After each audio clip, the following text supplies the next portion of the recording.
ममता क्या कर रही हो? जल्दी करो, विदाई के लिए लड़के वाले इंतजार कर रहे हैं। बुआ ने भाभी माँ से कहा और ऐसा कहकर बुआ जी कमरे से बाहर चली गईं। भाभी माँ तभी मेरे पास आई और मुझे अपने हाथों से एक कंगन पहनाने लगी। वही कंगन जो बाबा ने उन्हें उनकी शादी पे दिया था जब वो पहली बार हमारे घर आई थी। और भाभी माँ बोलने लगी, पायल ये लो, यही है तुम्हारी माँ के पास, और कुछ भी तो नहीं है, ये सब भाभी के पास तुम्हें देने के लिए। भाभी के ऐसा कहते ही मैं फपक कर रोने लगी और भाभी माँ से लिपट गई। भाभी माँ ने भी मुझे कस के जकड़ लिया अपनी बाहों में, मानो मैं उनसे हमेशा के लिए अलग हो रही हूँ। तभी बुआ जी आ गई। ममता और देर ना करो, ऐसा कहकर बुआ जी मुझे लेकर घर से बाहर जाने लगी। भाभी माँ हमारे पीछे पीछे आ रही थी, बस रोए जा रही थी। बुआ जी ने मुझे कार में बिठा दिया और मैं कार की विंडो से बस भाभी माँ का इंतजार कर रही थी। तभी भाभी माँ आ गई।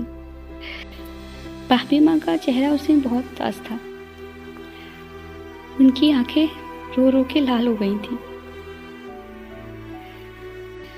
भाभी माँ मेरे पास आई और मेरे माथे को चूमने लगी और कहने लगी, पायल अपना ख्याल रखना और जल्दी आना, ये माँ तुम्हारा इंतजार करेगी। ऐसा कहकर वह वहीं खड़ी रह गई और ड्राइवर ने कार स्टार्ट कर दी।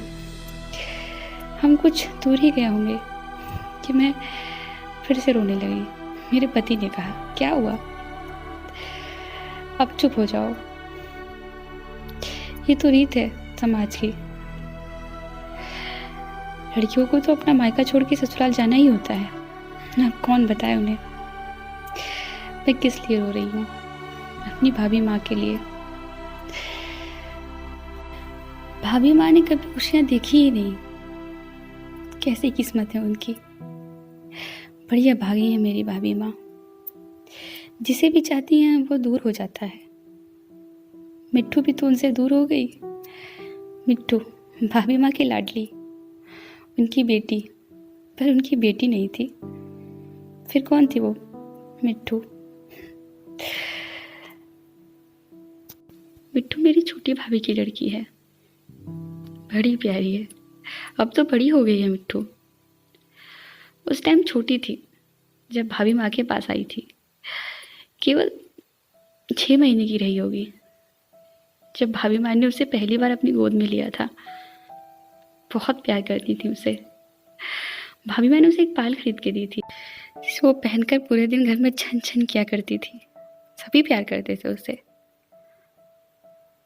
भाई और भाभी भी, और मेरी भी तो लाडली थी मिट्टू, सबकी लाडली हमारी मिट्टू। हम 3 भाई बहन थे। बड़े भैया आनंद, छोटा भाई अरुण और मैं सबसे छोटी, सबकी लाडली पायल। माँ को तो हमने बचपन में ही खो दिया था। मुझे तो उनका चेहरा भी याद नहीं है कैसी दिखती थी। हाँ, जब तस्वीर देखती हूँ तो थोड़ा बहुत याद आ जाता है कि माँ ऐसी थी, मेरे जैसी। पर याद नहीं आती है माँ की, क्योंकि उनकी कमी महसूस नहीं हुई कभी। क्योंकि मेरे पास मेरी भाभी माँ हैं जो मुझे बहुत प्यार करती हैं। हम सबको बहुत प्यार करती हैं। ऐसी है मेरी भाभी माँ।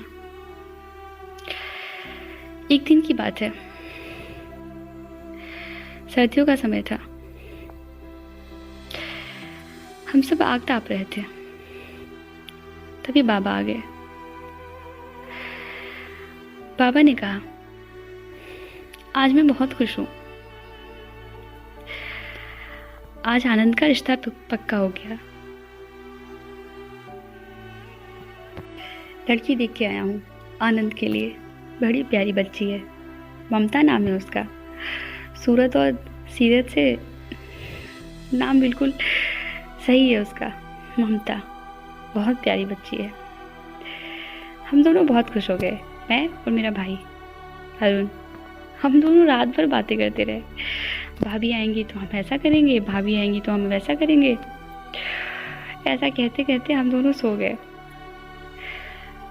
सुबह हम जैसे ही जगे, बाबा ने कहा तैयार हो जाओ, आनंद के ससुराल से लोग आने वाले हैं शादी की तारीख के लिए। हम जल्दी से नए नए कपड़े पहनकर तैयार हो गए। दोपहर में भाभी की माँ के घर वाले आए शादी की तारीख रखने के लिए, और 10 दिन बाद भाभी हमारे घर आ गई, हमारी प्यारी भाभी माँ। बाबा ने भाभी माँ को वही कंगन दिया था, मेरी माँ का कंगन, जो भाभी माँ ने मुझे आज मेरी विदाई पे दे दिया। भाभी माँ बहुत प्यार करती थी सबको, मुझे, मेरे भाई अरुण को, और बाबा का बहुत ख्याल रखती थी, बिल्कुल बेटी की तरह। अच्छा अच्छा खाना बनाकर खिलाती थी, सबकी बहुत देखभाल करती थी। बहुत अच्छा चल रहा था सब कुछ, मानो नई खुशियाँ आ गई हों घर में। बस माँ की कमी थी, वो भी पूरी हो गई भाभी माँ के आने से।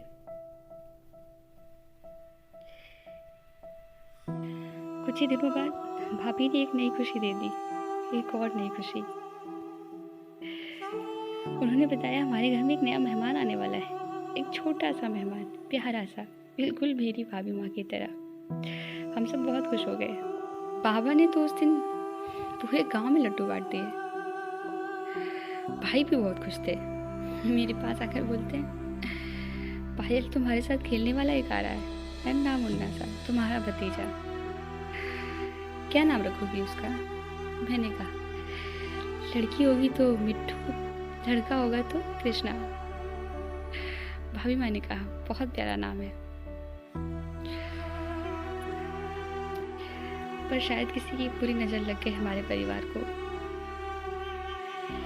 एक दिन अचानक भाभी माँ रोने लगी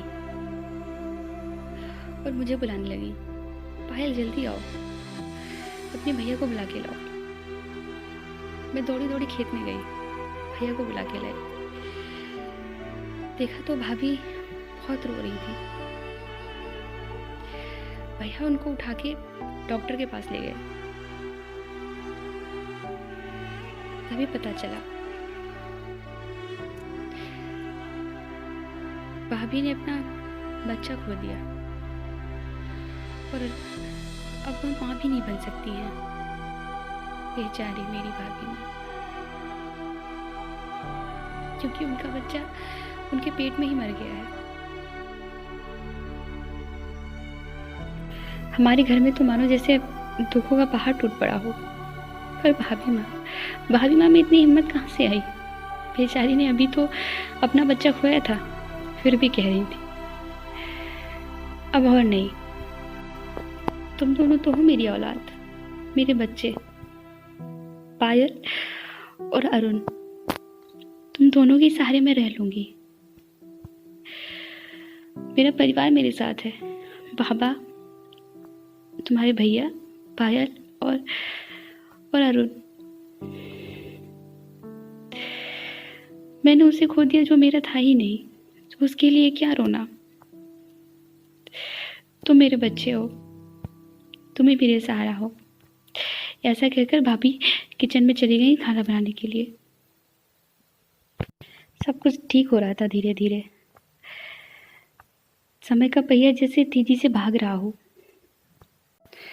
पूरे 1 साल बीत गए। एक दिन शाम हो गई, बाबा घर ही नहीं आए। बड़े भैया ने अरुण से पूछा, बाबा कहाँ हैं? कुछ बोलकर गए थे? अरुण ने कहा, हाँ, बाबा ने कहा था आज मुझे देर हो जाएगी, शहर जा रहा हूँ, कुछ बीज लेने हैं खेत के लिए। ऐसा कहकर वह चले गए। बड़े भैया ने कहा, अब तो बहुत देर हो गई, अब तक तो आ जाना चाहिए था बाबा को। शाम वाली बस भी आ गई है पर बाबा अभी तक नहीं आए हैं। तभी भाभी बोली, जाकर देखो जरा, कहाँ रह गए पापा। हाँ हाँ, अभी देख कर आता हूँ, बड़े भैया ने भाभी से कहा और अरुण को लेकर बस अड्डे चले गए।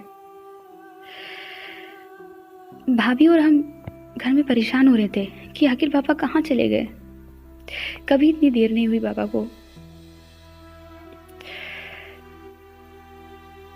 तभी अचानक हमारे दरवाजे पर किसी ने आवाज दी, आनंद, आनंद।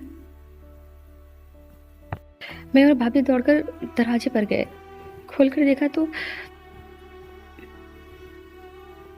भाभी जोर से चिल्लाई, बाबा। उससे आकर लिपट गई।